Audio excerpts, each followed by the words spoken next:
শীতের পথে বাধা পশ্চিমী ঝঞ্ঝা, অন্যদিকে বঙ্গোপসাগরে ঘনীভূত হয়েছে একটি ঘূর্ণাবর্ত। এই দুইয়ের প্রভাবে বাংলায় ফের বৃষ্টির সম্ভাবনা তৈরি হচ্ছে। এই মুহূর্তে আবহাওয়া দপ্তরের গুরুত্বপূর্ণ খবর, দক্ষিণ বঙ্গোপসাগরে ঘনীভূত হয়েছে একটি ঘূর্ণাবর্ত, যা পরবর্তীতে শক্তি বাড়িয়ে নিম্নচাপে পরিণত হওয়ার আশঙ্কা রয়েছে। অন্যদিকে উত্তর পশ্চিম ভারতে প্রবেশ করেছে একাধিক পশ্চিমী ঝঞ্ঝা, যার ফলে পাহাড়ি এলাকা সহ সমতলের বিভিন্ন এলাকায় বিক্ষিপ্তভাবে বৃষ্টির সম্ভাবনা রয়েছে।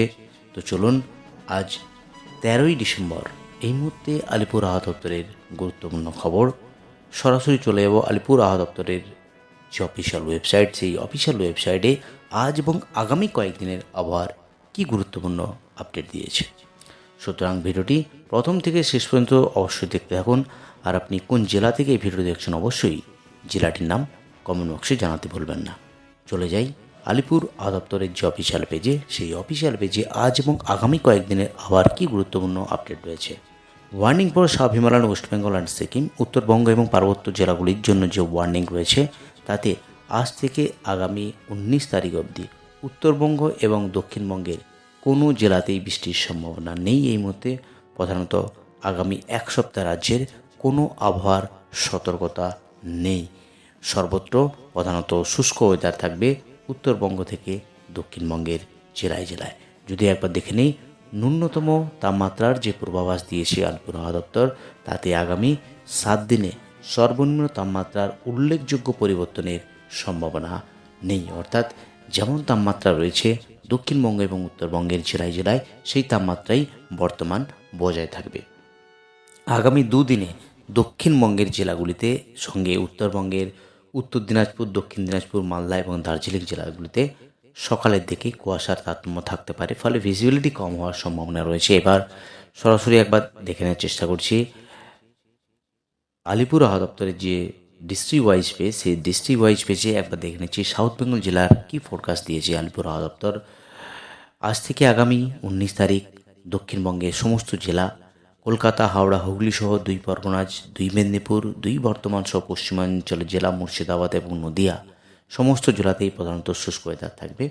কিন্তু সকালের দিকে কুয়াশার তারতম্য দেখা যাবে কলকাতা, হাওড়া, হুগলি সহ দক্ষিণবঙ্গের একাধিক জেলা জুড়ে। ফলে সকালের দিকে কুয়াশার তারতম্যের ফলে সকালের 1 থেকে 2 ঘন্টার কুয়াশার তারতম্য থাকবে, তারপরেই আকাশ একেবারেই পরিষ্কার থাকবে।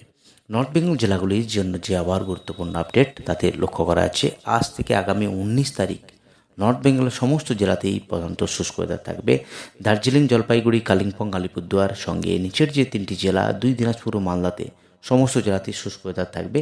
কিন্তু সকালের দিকে কুয়াশার যে তারতম্য থাকবে, তাতে 2 দিনাজপুর এবং মালদাতে ভিজিবিলিটি কম থাকবে। বেলা বাড়ার সাথে সাথে আবার ওয়েদার ঠিক হয়ে যাবে। এবার সরাসরি স্যাটেলাইটের মাধ্যমে দেখব বর্তমান কোথায় কি রয়েছে। হ্যাঁ, সরাসরি স্যাটেলাইটের মাধ্যমে যেটা লক্ষ্য করতে পারছি, একেবারে রৌদ্রোজ্জ্বল ওয়েদার দক্ষিণবঙ্গ থেকে শুরু করে উত্তরবঙ্গ সঙ্গে পশ্চিমাঞ্চলের জেলা, যদি দেখি উড়িষ্যার উপকূল সঙ্গে বাংলাদেশের উপকূল, কোথাও কোনো মেঘের আনাগোনা নেই। অর্থাৎ আগামী এক সপ্তাহ ধরে শুষ্ক ওয়েদারই থাকবে, রৌদ্রোজ্জ্বল ওয়েদার থাকবে, শীতের আমেজ বজায় থাকবে দক্ষিণবঙ্গবাসী সঙ্গে উত্তরবঙ্গের সমস্ত জেলা জুড়ে এই শীতের আমেজ বজায় থাকবে। এবার একবার দেখে নেব সরাসরি উইন্ডির মাধ্যমে, যেখানে সর্বনিম্ন টেম্পারেচার একেবারে লাইভের মাধ্যমে দেখানোর চেষ্টা করব। যদি আর দেখি আজ 13 তারিখ, সর্বনিম্ন টেম্পারেচার অর্থাৎ রাতের দিকে, ভোরবেলার দিকে টেম্পারেচার কোথায় কত থাকতে পারে যদি একবার দেখে নিই। সরাসরি দেখানোর চেষ্টা করছি কলকাতার যে টেম্পারেচার, তাতে যেটা লক্ষ্য করা যাচ্ছে কলকাতার আশেপাশে যে টেম্পারেচার, তাতে 17 ডিগ্রি, 15 ডিগ্রি, 16 ডিগ্রির আশেপাশে থাকবে।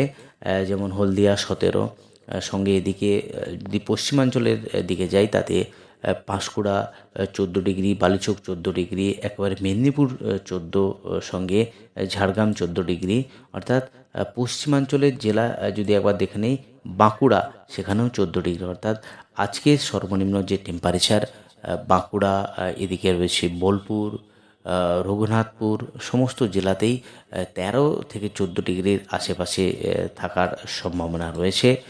যদি একবার দেখে নিই উত্তরবঙ্গের জেলার বিশেষ করে দার্জিলিং, জলপাইগুড়ি, কালিম্পং এই সমস্ত জেলাগুলির যে টেম্পারেচার, যদি আলিপুর আবহাওয়া দপ্তরের যে সেখানে আপডেট করেছে সেটা একবার দেখার চেষ্টা করব। আলিপুর আবহাওয়া দপ্তরের যে সর্বনিম্ন টেম্পারেচার আপডেট তাতে লক্ষ্য করা যাচ্ছে দার্জিলিং 5 ডিগ্রি, কালিম্পং 9 ডিগ্রি, সঙ্গে শিলিগুড়ি 14, রামসাই 10, জলপাইগুড়ি 11 এবং কোচবিহার 9 ডিগ্রির কাছে যাওয়ার সম্ভাবনা রয়েছে আজ। এবং দক্ষিণবঙ্গ থেকে উত্তরবঙ্গের জেলায় জেলায় যে টেম্পারেচার, তাতে উত্তরবঙ্গের টেম্পারেচার একেবারেই বিশেষ করে পার্বত্য যে জেলা দার্জিলিং 5-6 ডিগ্রি এবং বাকি যে আশেপাশের জেলাগুলি 10-12 আশেপাশে থাকবে এবং দক্ষিণবঙ্গের বিশেষ করে কলকাতা 13-14 কাছাকাছি এবং পুরুলিয়া সেখানেও 12 থেকে 14 ডিগ্রি কাছাকাছি টেম্পারেচার থাকবে। তো এই হলো আজ এবং আগামী কয়েকদিনের আবার গুরুত্বপূর্ণ আপডেট। আজই অবধি।